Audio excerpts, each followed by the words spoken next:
second unfired casing read, "Oh, Bella Chow, Bella Chow, Bella Chow, Chow, Chow."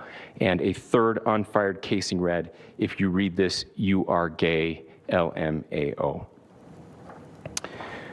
We are indebted to law enforcement across the state who has worked seamlessly together, local law enforcement, state law enforcement, and our federal partners with the Federal Bureau of Investigation. We're grateful for everyone who worked together in such a short amount of time to find this person and to bring justice. I want to thank the public who has been so engaged, reviewing videos, helping us with sending in tips, and helping us get to this point. I want to thank the family members of Tyler Robinson who did the right thing in this case and were able to bring him into to law enforcement as well. I especially want to thank the family of Charlie Kirk, Erica, Charlie's parents, his children. I want us to be thinking of them as we bring justice in this case. They will be involved in that justice. We will be working very closely with them as we move through this process as well. This is a very sad day for our country, a terrible day for the state of Utah, but I'm grateful that at this moment we have an opportunity to bring closure to this very dark chapter in our nation's history. With that, I will now turn the microphone over to the Director of the FBI, Kash Patel. Thank you, Governor. This is what happens when you let good cops be cops. The FBI and our partners are proud to stand here today together to bring justice to the family of Charlie Kirk and honor his memory. I want to express my deep gratitude to President Trump, the Vice President, and the entire White House who have been so incredibly supportive with both resources and just personally to the FBI as a team. They had our backs the entire way, and I just want to express my gratitude for giving us the resources we need to operate in this space to bring this sort of justice at this sort of speed. In 33 hours, we have made historic progress for Charlie. Governor Cox, our partnership has been absolutely incredible these last few days. Our partnership will endure. Your state and local partners, your sheriffs, your DPS community has been unbelievably impressive in the hardest of times. And a case like this cannot be solved, cannot be brought without partnering with your state and local authorities. The FBI has a certain role to play, and we will play that role, and we will lead out for the federal government. But Governor Cox, we are so grateful for your state partnership that led out on this investigation. A little bit of the timeline. Charlie was shot at 12:23 p.m. on Wednesday. The first FBI agents arrived on scene in 16 minutes with chiefs of police at 12:39 and secured the scene. The FBI immediately launched fixed-wing assets. We utilized these assets to transport personnel, specialty technicians, hostage rescue teams. We also utilized these assets to go back and forth from the East Coast and here in Utah to transport forensic evidence and other evidence that will be analyzed and is being analyzed at our FBI laboratories in Quantico and other laboratories, including the ATF. At my direction, the FBI released the first set of FBI photos of the suspect at 10 a.m. local time on 9/11. Then, shortly thereafter, the FBI reward of $100,000 was released at 10:45 a.m. local. Myself and Deputy Director Bongino arrived on the scene at approximately 5:30 p.m. on 9/11. The governor led a press conference last night at approximately 8 p.m., where at my direction, the FBI released a never-before-seen video of the suspect.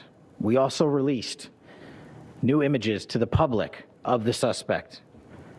And just last night, the suspect was taken into custody at 10 p.m. local time. In less than 36 hours, 33 to be precise, thanks to the full weight of the federal government and leading out with the partners here in the state of Utah and Governor Cox, the suspect was apprehended in a historic time period. And I want to highlight what Governor Cox said. This would not have been possible without you, the media, and you, the public. That's why we went so public, so fast, and we're so transparent, and we're committed to that transparency. The crime scene, just a little bit there. It is a large crime scene. State and local authorities, along with federal authorities, processed that crime scene quickly. And I even had the ability to walk through that crime scene and walk through the steps the suspect took to learn more about what was needed and what resources we needed to bear to create a full picture for the FBI and leadership back in Washington. Furthermore, thankfully to state and local partners, forensic evidence has been seized and continues to be garnered. Forensic evidence has already been evaluated at FBI laboratories in Quantico and state and local authorities here. We will continue to process evidence as we see it, as we collect it, and we will continue to deliver it to Governor Cox and his team. Last night, we had a total of approximately 7,000 leads. As of this morning, thanks to your great work, we have over 11,000 leads that were called in to the FBI. And we are running out every single lead that we can. Every one of those leads will be run out. The arrest is a testament to the dedication of good law enforcement being great and partnerships in law enforcement, which I've tried to highlight as my tenure as the director of the FBI. There is no better relationship for law enforcement than the FBI to partner with state and local authorities, and you've seen it here in these last few days. The FBI Salt Lake field office, along with our offices in LA, Phoenix, Denver, San Antonio, Las Vegas, Pittsburgh, Buffalo, our headquarters component in Quantico, all participate in the FBI. I want to express my deep gratitude to the employees of the FBI, the men and women, the evidence response team tacticians, the special operators, the agents, the support staff. You have done monumental work in historic time when the public, who had a right to demand such an expeditious solving of an investigation, the FBI answered that call diligently, critically important to our nation, and we delivered. And I'm proud to be their leader, and I'm proud to be the director of the FBI. This is very much an ongoing investigation, as the governor said, and we will continue to work with state and local authorities to develop the investigation, to provide them the evidence they need for their ongoing prosecutions, and we will be here to answer every call they absolutely have, as long as it takes, for as long as we need to find and apprehend whatever suspects were involved in this crime. Lastly, to my friend Charlie Kirk, rest now, brother. We have the watch, and I'll see you in Valhalla.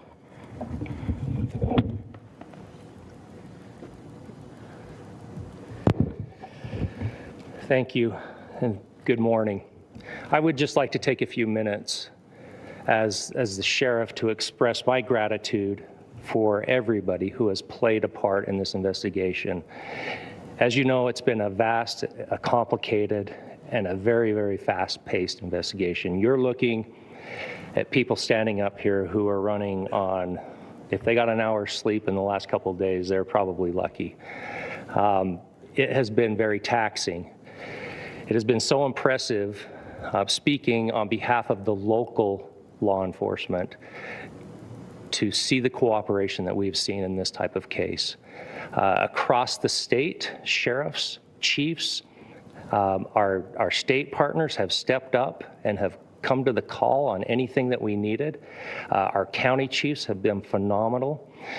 Our Utah County Attorney, Jeff Gray, who's standing up here with us, has been phenomenal in leading us through this investigation. I would like to thank the federal government for their resources, their assets. Our local team here, our FBI team, has been extraordinary in helping us work through this and bring this person to justice. Most of all, I would like to thank the public, and specifically, I would like to thank the public who turned to prayers and who turned to positiveness for us. I would like to thank them on behalf of the law enforcement community, because we needed those prayers. That's what we needed to get through this. We needed your support, and you gave it to us. We needed your patience, and you gave it to us. And I would like to thank you for the Kirk family, because that's what they need, is your support and your prayers, and that will get us through all of this. So thank you, everybody, for everybody that have stepped up. We've had such a phenomenal response to this. Thank you.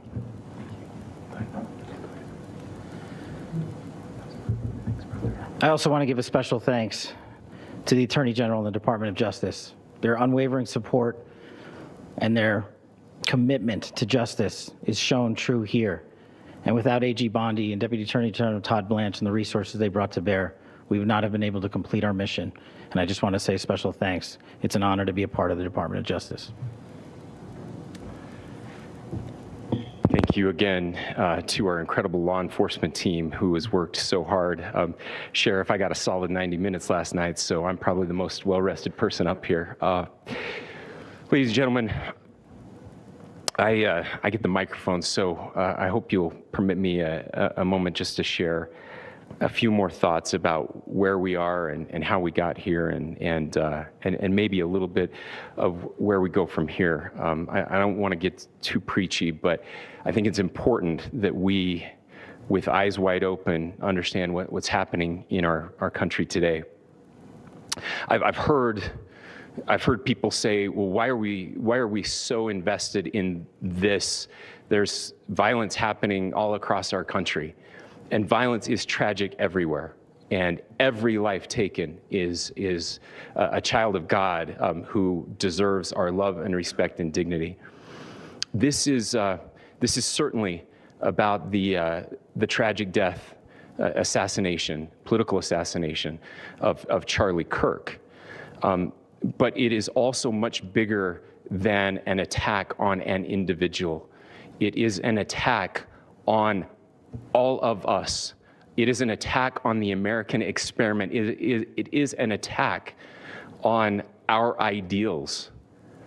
This cuts to the very foundation of who we are, of who we have been, and who we could be in better times.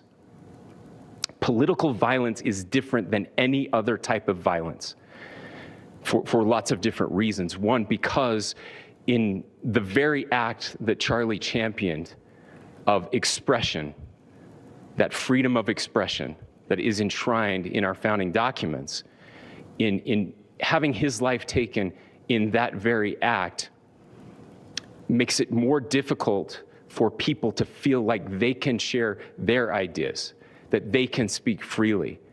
We will never be able to solve all the other problems, including the violence problems that people are worried about, if we can't have a clash of ideas safely and securely. Especially those ideas with which you disagree. That's why this matters so much. Over the last 48 hours, I have been as angry as I have ever been, as sad as I have ever been. And it was, as anger pushed me to the brink, it was actually Charlie's words that pulled me back. I'd like to share some of those. And specifically right now, if I could, I need to talk to the young people in our state, in my state, and all across the country. As President Trump reminded me, he said, you know who really loved Charlie? The youths. And he's right. Young people loved Charlie, and young people hated Charlie. And Charlie went into those places anyway. And these are the words that have helped me. Charlie said, when people stop talking, that's when you get violence. He said, the weak can never forgive. Forgiveness is the attribute of the strong. The only way out of the labyrinth of suffering is to forgive. Welcome without judgment, love without condition, forgive without limit. He said, always forgive your enemies. Nothing annoys them so much. A few months ago, I referenced this last night, Charlie posted to social media, when things are moving very fast and people are losing their minds, it's important to stay grounded. Turn off your phone, read scripture, spend time with friends, and remember, internet fury is not real life. It's going to be okay. He again said, when you stop having a human connection with someone you disagree with, it becomes a lot easier to commit violence. He said, what we as a culture have to get back to is being able to have a reasonable agreement, where violence is not an option. Now, again, to my young friends out there, you are inheriting a country where politics feels like rage. It feels like rage is the only option. But through those words, we have a reminder that we can choose a different path. Your generation has an opportunity to build a culture that is very different than what we are suffering through right now. Not by pretending differences don't matter, but by embracing our differences and having those hard conversations. I think we need more moral clarity right now. I hear all the time that words are violence. Words are not violence. Violence is violence. And there is one person responsible for what happened here. And that person is now in custody and will be charged soon and will be held accountable.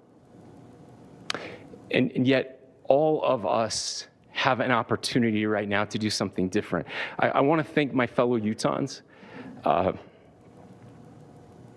This bad stuff happens. For 33 hours, I was praying that if this had to happen here, that it wouldn't be one of us, that somebody drove from another state, somebody came from another country. Sadly, that prayer was not answered the way I had hoped for, just because I thought it would make it easier on us if we could just say, hey, we don't do that here. And indeed, Utah is a special place. We lead the nation in charitable giving. We lead the nation in service every year. But it did happen here. And it was one of us. But I want you to look at how Utahns reacted the last 2 nights. There was no rioting. There was no looting. There were no cars set on fire. There was no violence.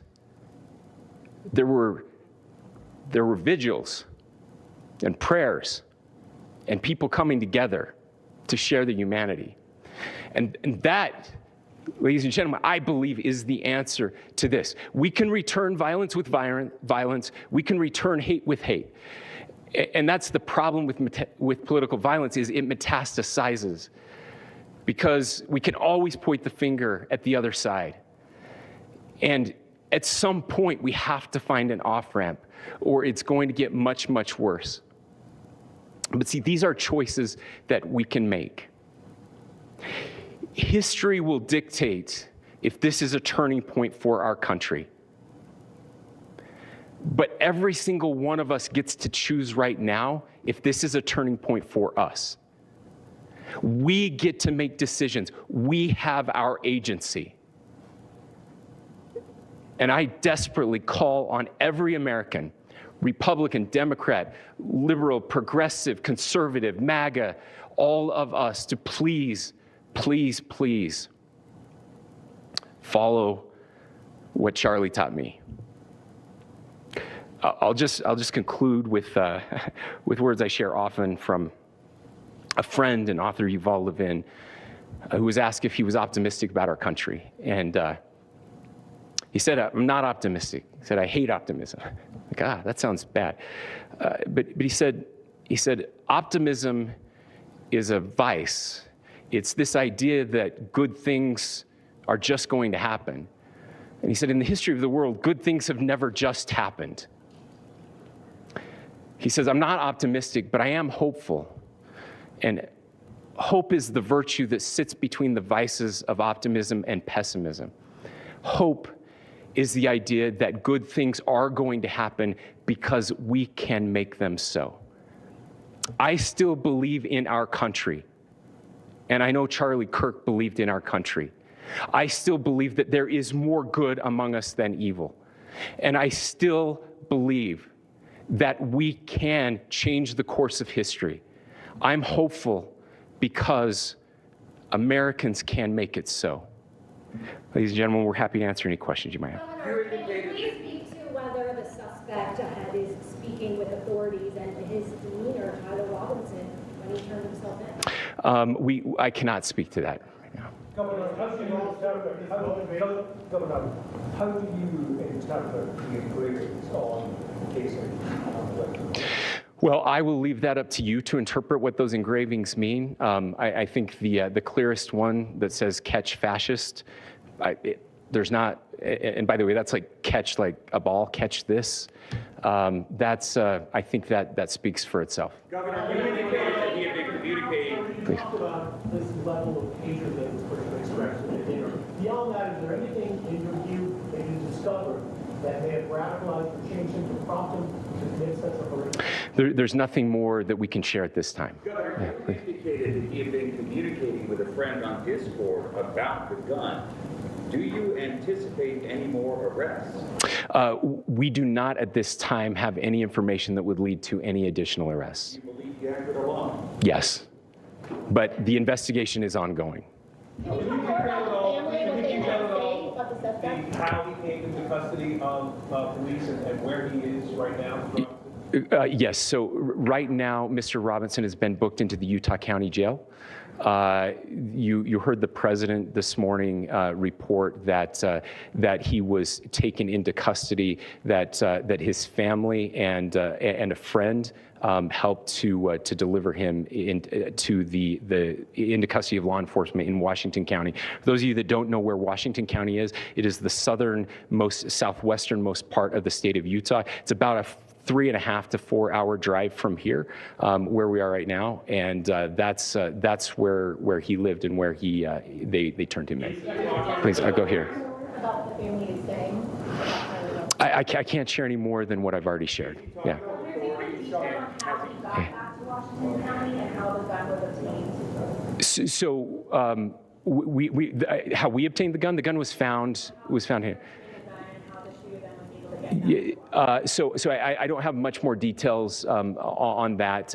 We do know that he drove. We had his car here on campus, and then we had his car going south back to the St. George. It's actually the city of Washington in Washington County. Is he talking with authorities and did he discuss a motive?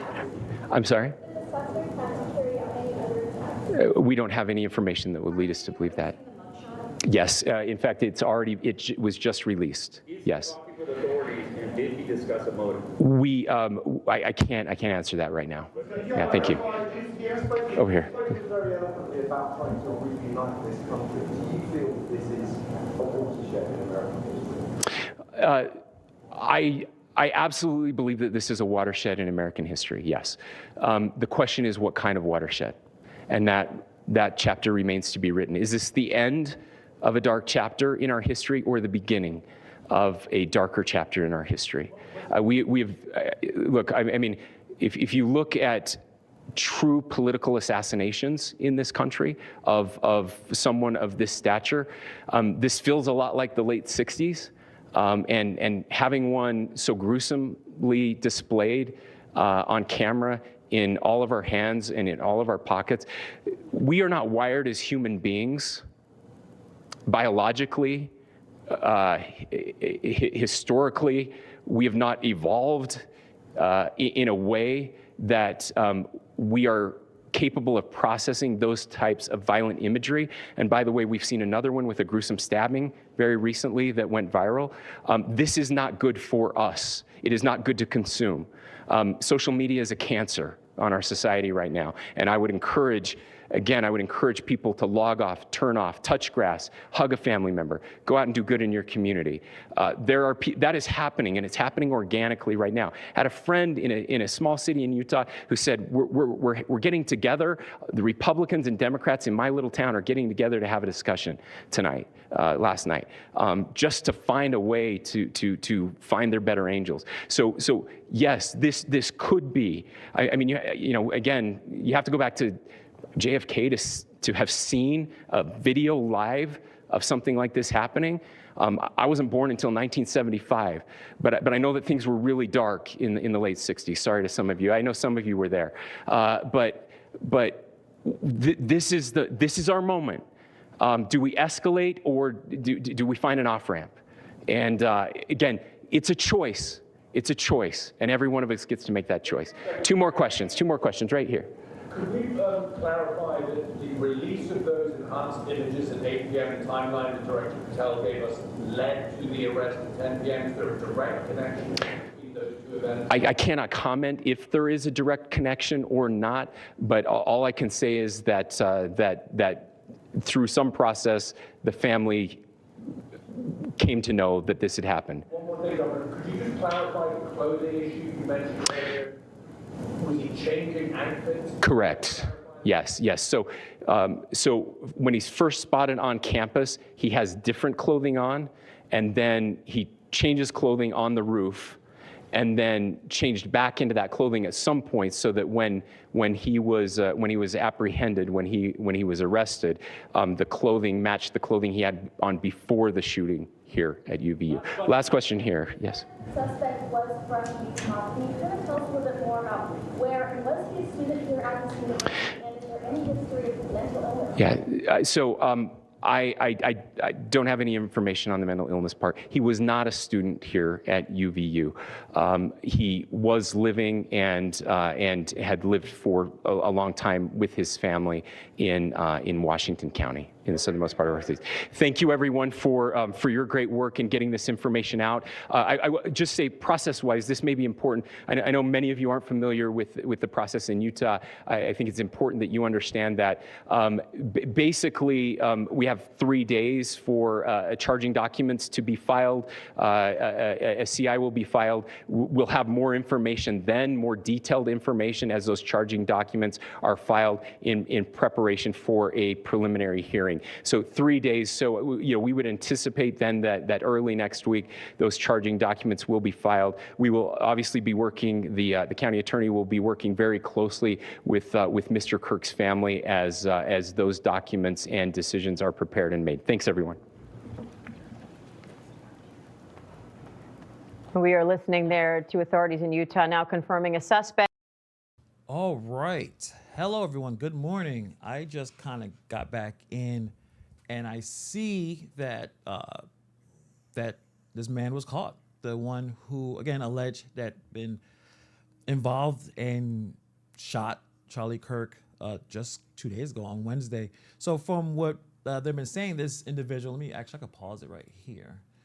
This individual right here, he is 22 years old, from Utah, named Tyler Robinson. I guess, and I'll probably play the beginning when they were explaining that I guess his family realized he was becoming more politically active, really outspoken, very critical of Charlie Kirk and his views. And looks like he either confessed to a family friend or to a family member. But then I guess his father, told authorities. And it is quite crazy that this is happening. But we are in some different times. But you know what? We'll talk about that. But let me actually rewind it back to that, if I can. I may not be able to because it's a live feed. But if I can rewind it, no, I can't. I was going to see what that I think it was the father that told on him and kind of brought him in. I know I see Rufus says he don't think that's the suspect. I know a lot of people said it may have been a professional hit. But when I saw when you see some of the stuff and you see him, I guess limping, because I guess he jumped off the roof.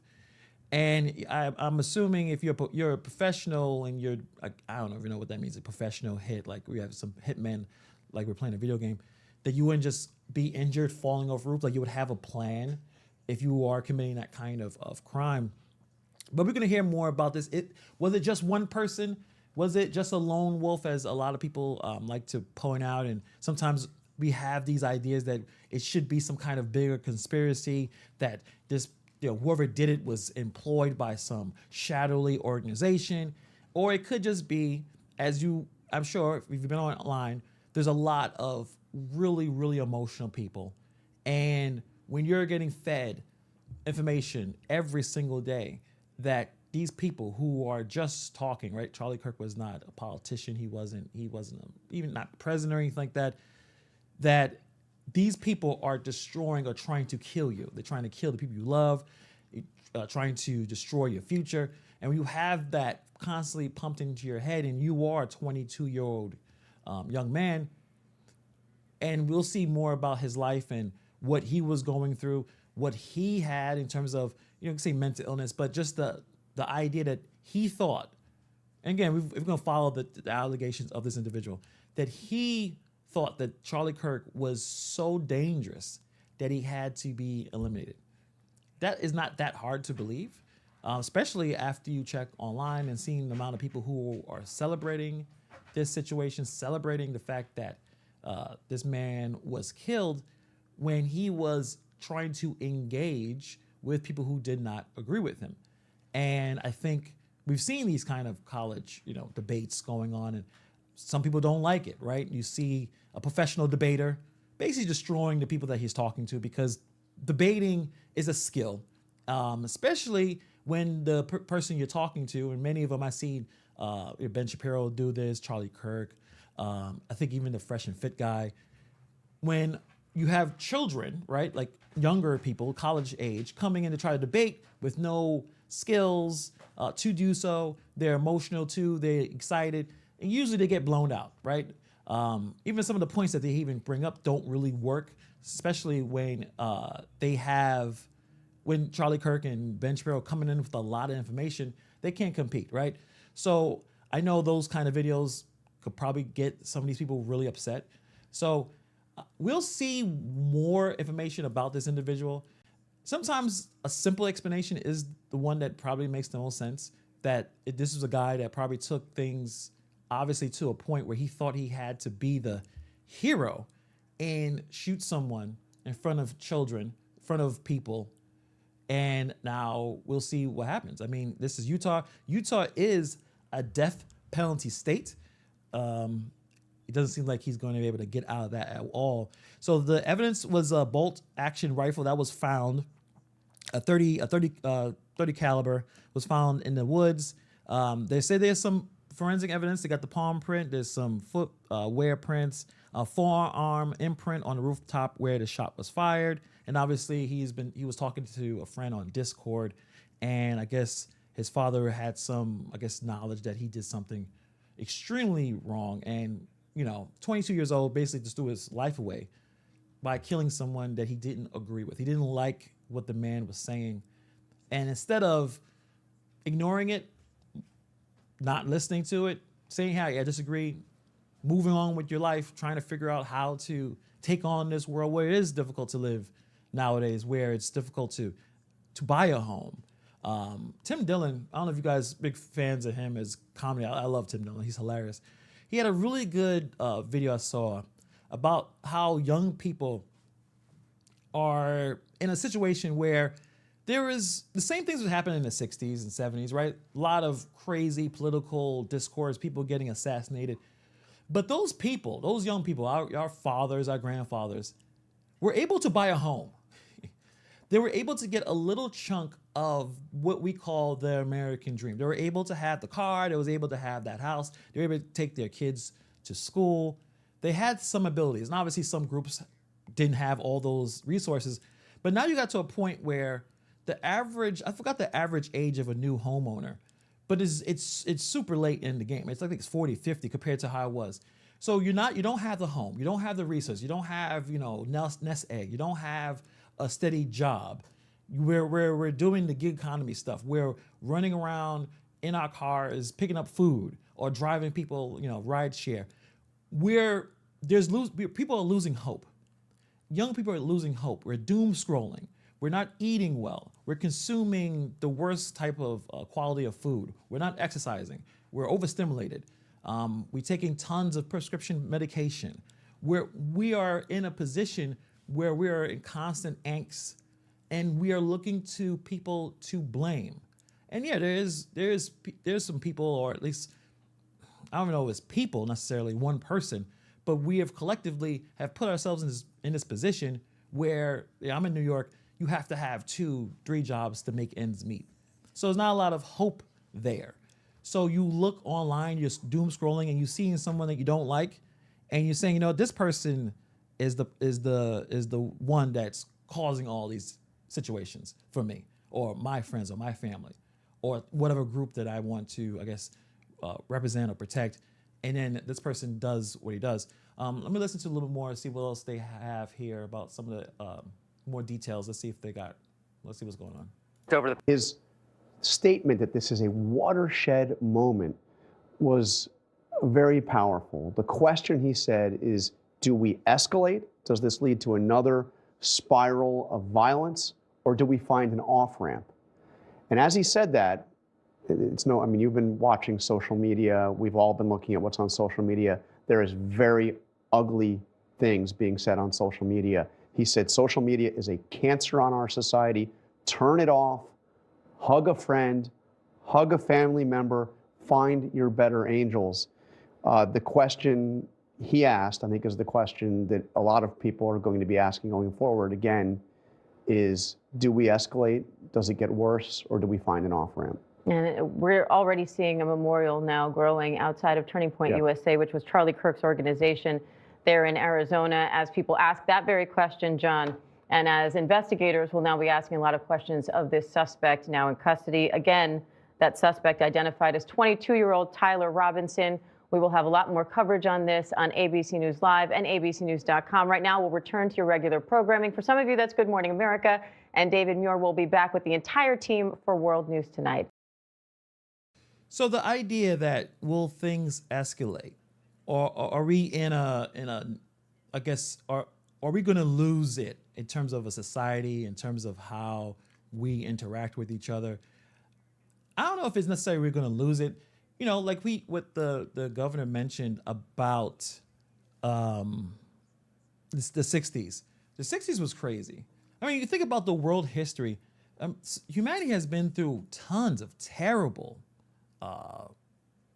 crazy, very aggressive times in our world, and even in other parts of the world. We look at America and things are relatively stable compared to other parts of the world. Nepal, you see what's going on there. You see what's happening in the Middle East. You see other parts of Africa.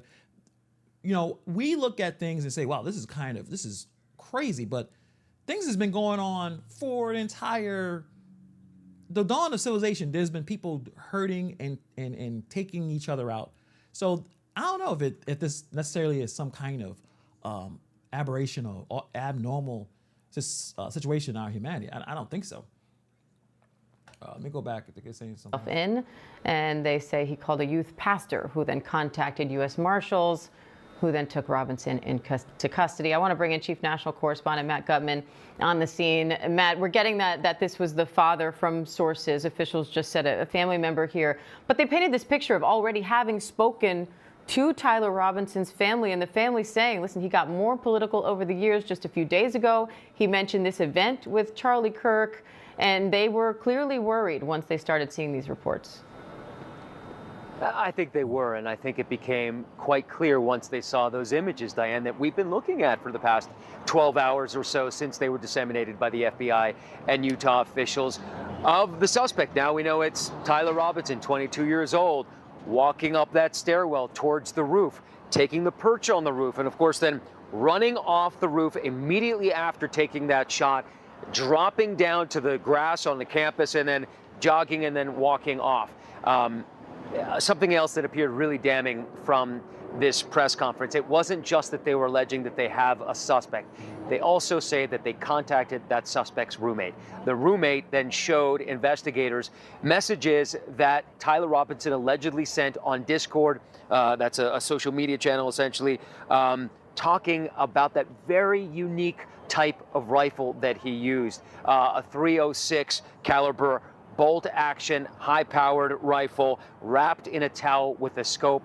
That's the exact same rifle that officials say that they found in the woods about 300 yards in that direction. There are some other things that were matching between the Discord notes and what they found on the ground indicating to them that this really is the suspect that they have been looking for the past 33 hours. And I got to tell you, Diane, at some point late last night, when they appealed to the public so many times, Governor Spencer Cox saying, I think 5 or 6 times during the press conference, we need your help. The FBI saying the same thing with that $100,000 reward, that this suspect seemed like maybe they got away. They had a 33-hour or whatever hour head start on authorities. You could have driven to New York or Chicago or Mexico from here in that time. But it turns out that the suspect ended up just driving home. One other interesting detail, Diane, that the governor mentioned is that the suspect arrived here, literally right here on campus at about 8:29 a.m. on September 10th, almost 4 hours before he allegedly took that fatal shot against Charlie Kirk. Don't know exactly what he did, but we know he mounted that building, took that perch on the roof at about 11:52, and they have essentially been able to track his exact and every movement on campus through surveillance footage up to and until after he jumped off that roof and scampered into the neighborhood. So the last thing that the governor said is that this process in Utah is that there are 3 days before authorities can draw, or have 3 days before drawing up these charging sheets. So it's likely that Tyler Robinson will have his first court appearance early next week, Diane. And Pierre, I want to bring in our Chief Justice correspondent, Pierre Thomas, because Pierre, this was a very detailed press conference. They started with not only obviously Robinson's name, detailing how he came to law enforcement's attention, and then walking through that timeline that Matt just said, saying he arrived at 8:29 in a Dodge Charger. They then confirmed with the family and the roommate that he has a Dodge Charger. They're talking about the messages to the roommate and then comparing that to the weapon that they found that they suspect is the murder weapon, sort of linking all this together. And it was interesting to hear them elaborate more, even on the messages on those bullet casings. Indeed. You can tell that the press conference was delayed in part because they had this wealth of information. And I think we have to give them credit for wanting to be as transparent as they actually were. But I think, Diane, the critical part of the story and the storytelling here is the notion that a decision was made that as soon as they got clear imagery of the suspect, that they would release it, with the notion that the pictures were clear enough, with enough of an angle where you could see a clear picture of the face, that someone would notify them that they know this person. And based on the account we got from the podium, that's exactly what happened. Just imagine the story that's been told to us. A family member, we're told the father, seeing the photograph and then confronting his son about it, and then reaching out to a law enforcement official and having his son taken into custody. This is an incredible story, heartbreaking on so many different levels, but the human aspect of the story combined with the law enforcement, that the public becomes a force multiplier in these cases.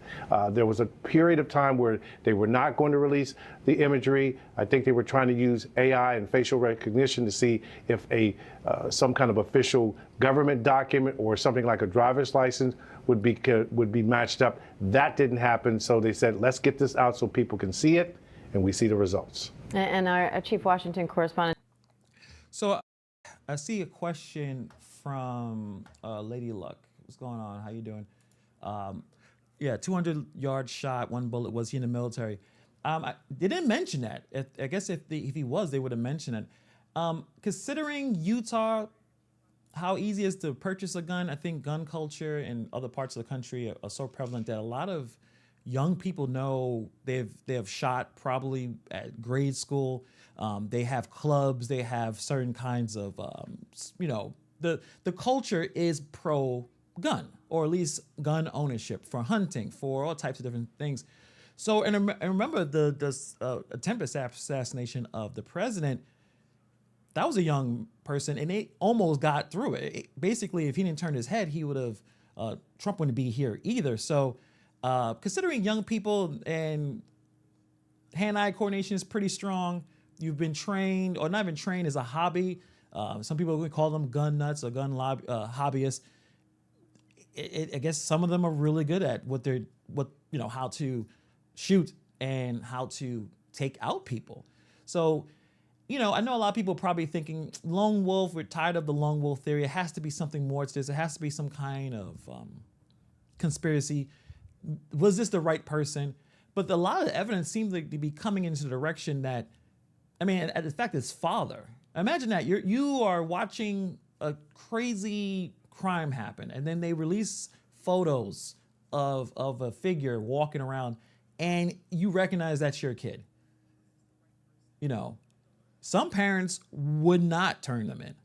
Some tried to help them cover it up, and I guess this father confronts them and basically turned them in.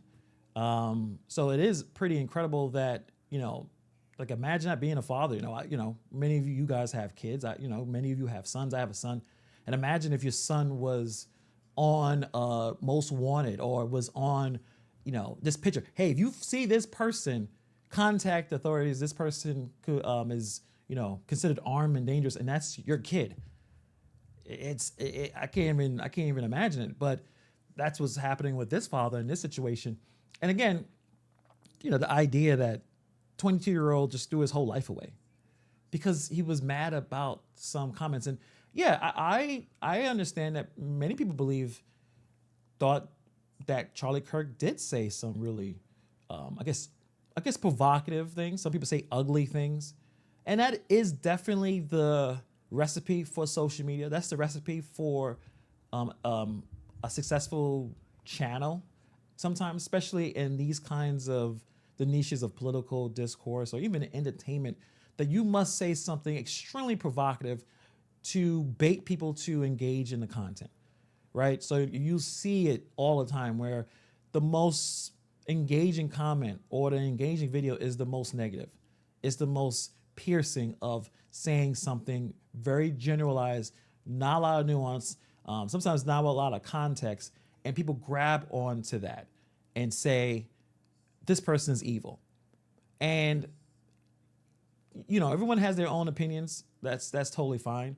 But you definitely don't want people to stop talking or to hide their thoughts. I don't believe that. I don't believe in the deep platforming unless you are engaging in a crime. And it's interesting, we've seen it, tons of streams where people are committing a crime, doing something wrong, and they don't get deplatformed. But if you become successful enough in terms of getting enough of a following, and if you say some things that some people don't agree with, that you get deplatformed. But then that person's voice is limited. You need to know what's going on. At least for me, I like watching and listening to people I don't agree with. But some people don't. Some people rather have these college debates to be canceled. I remember there was a rumor that I think Ben Shapiro, he had some college tours being set up and he was going to cancel. Oh, look at my catch up. You can tell you think I just ran in here and started. But he actually said that was not true. He's still going to do it. I don't know if you want to not have people you don't agree with silence. I don't think that's not healthy. You need to know what they're saying. And also, people's minds can change throughout the years. This 22-year-old, I'm sure when he spent his time in jail, and most likely he's going to get death penalty, that he thought, man, I could have just did something else. I could have ignored it. That time that he's there, I go somewhere else, travel, fish, hunt, instead of, blowing the guy's head off, or at least he hit him in the neck. That video was outrageous. And yeah, we're becoming desensitized.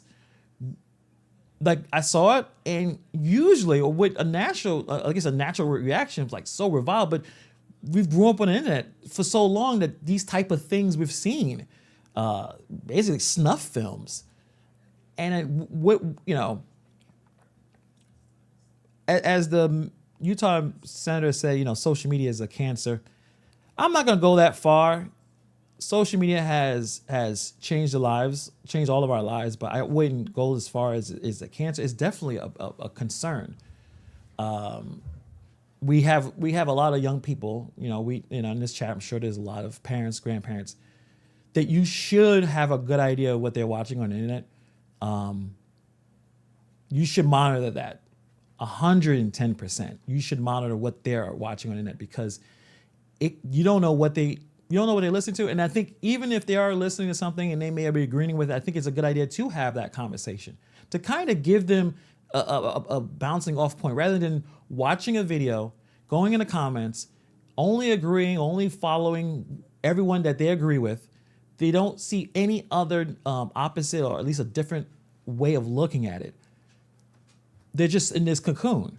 And one of the most dangerous things, I believe, in our society is young men with no hope.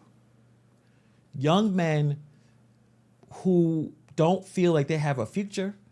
They don't have the relationships that they want, or the jobs or the resources. When that happens, they become extremely dangerous. You can see that overseas, Middle East, for years, where a young man that has his whole life ahead of him will strap on a bomb. And because the elders told this man, you do this, you're going to be a hero. You're going to be a martyr. You're going to go to heaven and get the virgins or whatever. And they are committed enough to go in and blow themselves up. So we're seeing this level of, and I would call this a domestic terrorist situation. He wanted to silence a political conservative voice. And he wanted other conservative voices to stop talking, to, if, you know, at least to have a concern. If you go outdoors and you have this kind of event that Charlie Kirk had, you may get killed. So you shouldn't do it. And it just seems like, is that where we want to be, where we all just stay in our little vacuums and not having the ability to listen to someone that you don't agree with? And I don't know, man. I don't know. I don't know. They went, basically they have a lot of information. It's pretty quick how to have everything together. Let me see if they say anything new. The bolt-action rifle allegedly used in the killing of Charlie Kirk through messages that a roommate provided on Discord. Some of the content that Tyler Robinson allegedly wrote on that platform mentioned needing to retrieve a rifle wrapped in a towel, and that is where and how the authorities said they found the gun, wrapped in a towel in the woods, Diane. And Aaron, they also talked more about messages found on those bullet casings, one that said, "Hey, fascist, catch," and a few others. What are you learning about those? That one, the governor said, "Hey, fascist, catch." The governor said spoke for itself. There were other messages that may have been a bit more obscure. There was an Italian phrase, "Oh bella ciao, ciao, ciao," and another on one of the unspent cartridges that said, "If you read this, you are gay." The authorities have not said what those mean. The governor declined to elaborate on those. The cartridges and the weapon have been sent to the FBI lab in Quantico, Virginia for analysis, and investigators will no doubt try and figure out how those might help them establish a motive.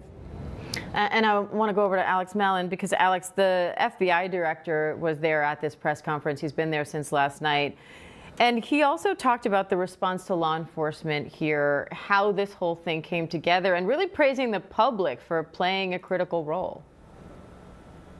Yeah, and I think this came after, obviously, FBI Director Kash Patel was under significant criticism for his initial handling. Remember, he actually announced the day that this happened that they had a subject in custody, and that turned out not to be true. They had to release that individual after interviewing him. So his comments on this publicly were scrutinized. He obviously went to the scene yesterday with Deputy Director Dan Bongino. They both personally surveyed it. And then he attended that news conference last night where he didn't say a word, and they released those videos. But obviously he was very much touting the work of local law enforcement, the partnership with the federal law enforcement. He said that obviously releasing those videos, the decision to take those videos and the pictures out, he said he credited with the identification ultimately of this subject. And I think that, you know, we're gonna see whether the Justice Department and federal prosecutors weighed bringing federal charges in this case. We heard from Governor Cox. He said he anticipates that they have about 3 days to bring local charges, which will spell out a lot more information about this case. I think that, you know, you're going to see in the coming hours, they're going to be exploiting all of his devices. They're going to be conducting search warrants and more interviews. We could get a lot more information than that initial complaint that they bring against him.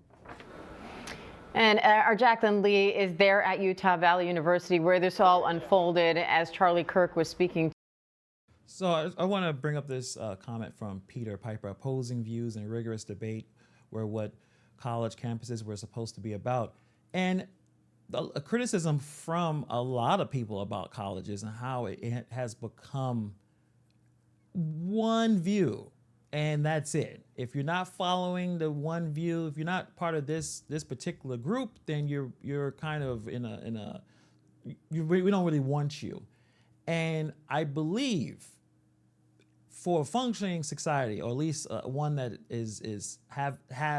will have the best potential for a great future, is people being able to have conversations, even if you don't agree with them or if you don't like the person, and being able to have that conversation, to have the back and forth. And maybe there's one point from a person that you may not agree with, that you may say, you know what, I can see your point. We need to be able to step out of our own brains, or at least our own view of the world, and be able to understand the other person's position. You don't have to agree with the position, but at least to be able to understand it, right? When you see why Trump won, even if you are a liberal, figure out why. Why did so many people decide to vote for Trump? Why? What is going on? What's the landscape of the country that they decided not to go with Kamala, but they went with Trump? Or even go into anything. You research history. Why did Obama win? Why did Biden win in 2020?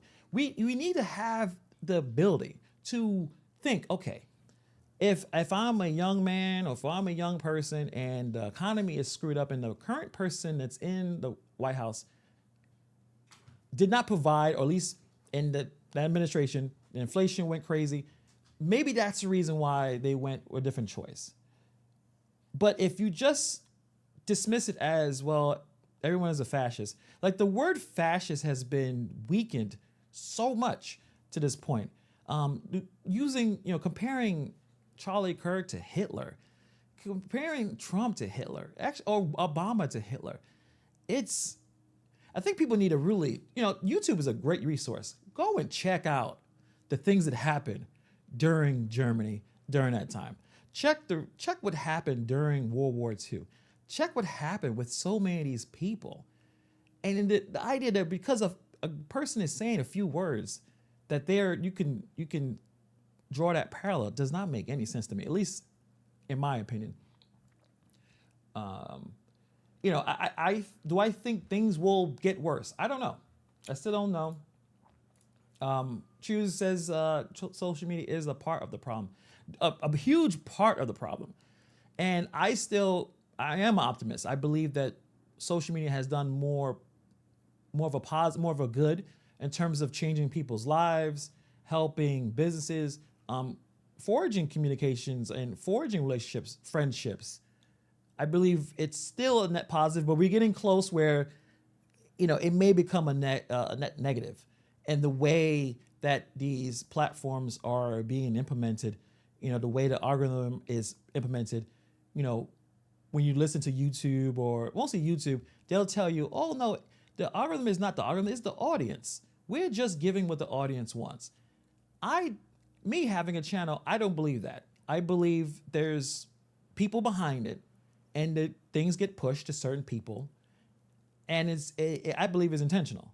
I remember when Elon Musk brought Twitter, and he brought a lot of information that certain accounts were shadow banned. Like when people said, I feel like I'm being shadow banned. Sometimes you say that when you're producing something and not a lot of people are interested, and it could be you because the content is just not something that people care about.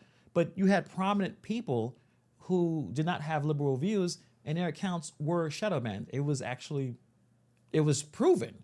So if that happens in Twitter, of course that's happening on YouTube. Of course it's happening on Facebook. People are making it. They're still human beings with emotions and views, and if you feel that I'm the good guy and these guys are the bad guys, and I have to do something, right? Why those movies, and 10 years ago were so popular, the Marvel movies, where we're the good guys, bad guys, we're superheroes. These are the supervillains. The supervillains are trying to take over the world, trying to destroy the world. So when you paint everyone as someone that's going to destroy you, then it's only natural for you to think that I got to do something to stop that from happening. And that's drilled in so many heads of younger people who don't have the context of a history of understanding how things happened before, drawing some parallels, realizing that the political class is all of them are manipulating and trying to control to get as much resources for themselves as possible. That you think that that your politician that you worship is a good guy and the one that disagree is a bad guy. That's not politics. At least from my experience doing a lot of this content, lawyers and politicians, you shouldn't have blind allegiance to a politician or these lawyers. It's not a good idea. They will tell you what you want to hear. I've been doing a lot of videos on the David Taylor, the pastor that's in federal has federal indictment, $50 million he earned. Yeah, he's the outrageous example, but they do the same thing. They give you the gospel. When the politicians stand there, give you that gospel, and they're going to exaggerate. They're going to leave out certain things. They're going to ignore it when their own political party doing something wrong. They're not going to mention that, but they're going to mention what the opposite party is going to do. This is the game, and people are crashing out, focusing on being manipulated, right? We've talked about this a lot. Trump credits Charlie Kirk with a lot of his election success, especially with the youth vote. So we'll see what else he has to say later on today, I'm sure. And I want to bring that point about the family here to our chief investigative correspondent, Aaron Katursky, because, Aaron, it sounds like his family's playing a critical role here. Not only that it was a family member who brought this to the attention of a family friend who brought it to the attention of law enforcement, but they're also saying they already talked to his family, they already spoke to his roommate. Where does this investigation go from here? The family provided critical detail, perhaps in understanding a motive as authorities work to determine one. According to the governor, the family told investigators that Tyler Robinson had become more political recently, and in fact, at a recent dinner, had mentioned Charlie Kirk's visit to Utah Valley University, and it appears at that dinner, according to the family, that Robinson expressed a view that he did not like Charlie Kirk or his viewpoints. Now, whether that presaged any violence, the investigators did not say, but it does help them perhaps establish at least an inkling that Tyler Robinson allegedly did not like Charlie Kirk and would have cause. But they are still... Well, I mean, not liking someone doesn't necessarily mean you should need to murder them. I mean, again, it's still all alleged. So the Wall Street Journal, I don't subscribe to it, so I can't see the entire article, but you guys can check it out. So Tyler Robinson was registered as a nonpartisan voter, but it looks like his parents, and I guess there's two parents in his life, they're registered as Republicans. If you're not familiar, Utah is a Republican state for the most part. I don't think, is it Democrats? I don't know if Democrats win a lot of those big positions in Utah. His parents were Republican, and he was nonpartisan. So that does give you a view, and again, this is on Wall Street Journal, that he definitely probably didn't agree with his parents about certain things. And usually that happens, right? When you have, sometimes you move away from what your parents believe. When again, you're a young man, there's not a lot of hope, right? It's really difficult to purchase a home. Relationships aren't as same. People are not dating each other as much anymore. People are not having as many kids as they have anymore. No one has the purpose of producing a family. That is becoming more difficult. Everyone is stuck on TikTok. Everyone's stuck on doom scrolling, just watching things, not producing anything, right? And tremendous amount of debt. We have to purchase these cars. These cars are too expensive. The homes are too expensive. Food is too expensive. When you have such a large group of young people with no hope, these type of things are going to continue to happen. the pandemic has, and I put this as in the pandemic as well as social media has really deteriorated a lot of the psyches of many people, particularly the ones who grew up in it, right? I didn't really start the internet. I mean, I'm 40, I'll be 41 in 14 days. The first time I've been on the internet was probably 15, 16. And the internet was not like this. It wasn't algorithms basically recommending and pushing certain things. It was just you go to a website or you went to a forum and that was it. You didn't have your entire, I guess, map of your entire life online. So now these platforms can point to certain items that you want to buy. The ads are tailored. Not everything is so custom tailored to the person. It wasn't the same. I like the way it was before. I like the fact that you went to one website and you saw something, you went to another website. Now everything is all integrated, and the algorithms are extremely aggressive in pushing certain types of content to certain types of people, that we have this issue where if you went on your phone and you saw every single thing you hated and it was all about Republicans, you will naturally believe that Republicans, or in the reverse, Republican watching everything that's happening with the liberals, that the whole world is going to hell, and these people are doing the damage. It's just natural. It's just how long can you continue to look at this and not form that opinion? We are just human people. We're not the machines here. Absolutely. We're not meant to take that much stimuli. We are definitely overstimulated. We're overstimulated. We're not taking care of our bodies. We're overworked. We are heavily medicated by, obviously, the video games and porn. And I feel like I'm talking like an old man now. Like, this is the problem with technology. But people have been talking about this, weirdly enough, another weird man, the Unabomber.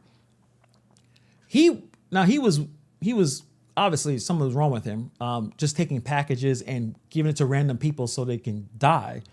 He wrote this paper before that talking about how technology is going to rip apart humanity. Now we have the AI where you don't have to think anymore, right? I tell this to my son. He's only 11, but I always say, Matthias, don't have AI replace your brain. Because first of all, a lot of this AI is not even accurate. A lot of it is incorrect. But when you're doing homework and you're using AI every single moment of the time to get this done, and then when you hand in that homework and they read it, and then when they call on you to ask you a question and you can't answer it, they know that you didn't write this, you didn't put this together. You're not using your own brain. And I think that's it. We're replacing social media and our ideas and our thoughts and our views. And we're saying, well, okay, social media, tell us how to think. I was like, no, you need to think. Does this make sense to you? Is there some contradictory, or at least contradictions that you can locate when you watch, even if someone you enjoy, like, I don't know, a lot of people have blind allegiances to these politicians. I don't have them. But you should say, hey, you know what? That doesn't make any sense. Or yeah, you know what? That person didn't make any sense either. But I could agree with a few points, but not everything.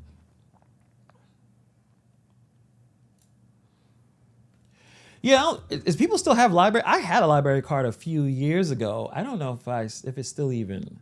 It probably doesn't even work anymore.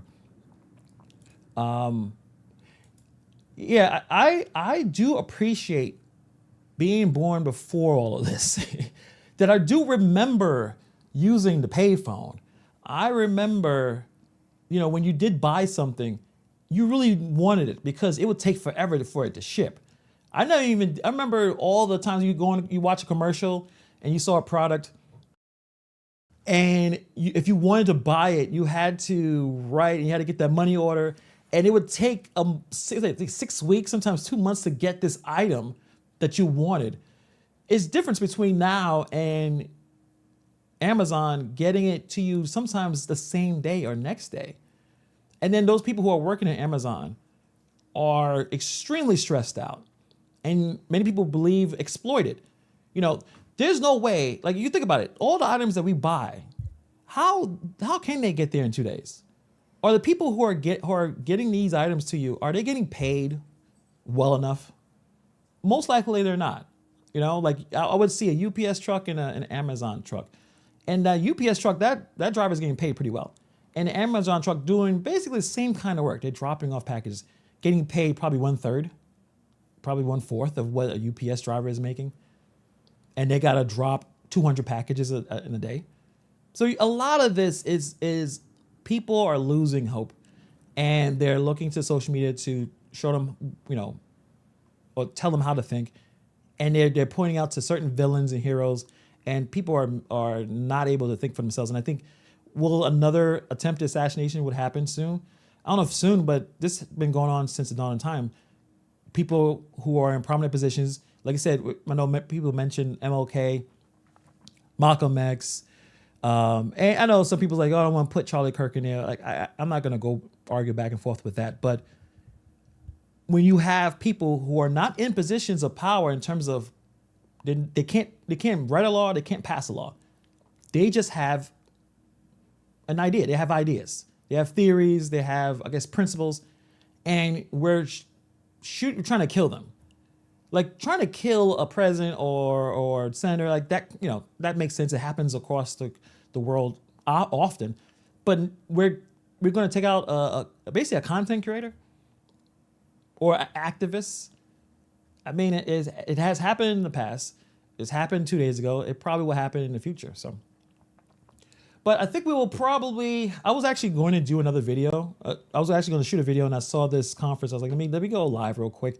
I haven't been live in a while, so we'll see what happens in the next couple of days. We'll see more information. We'll see if it's just a lone wolf situation, whether it's just one disgruntled young man that decided to throw his whole life away and probably going to lose his life.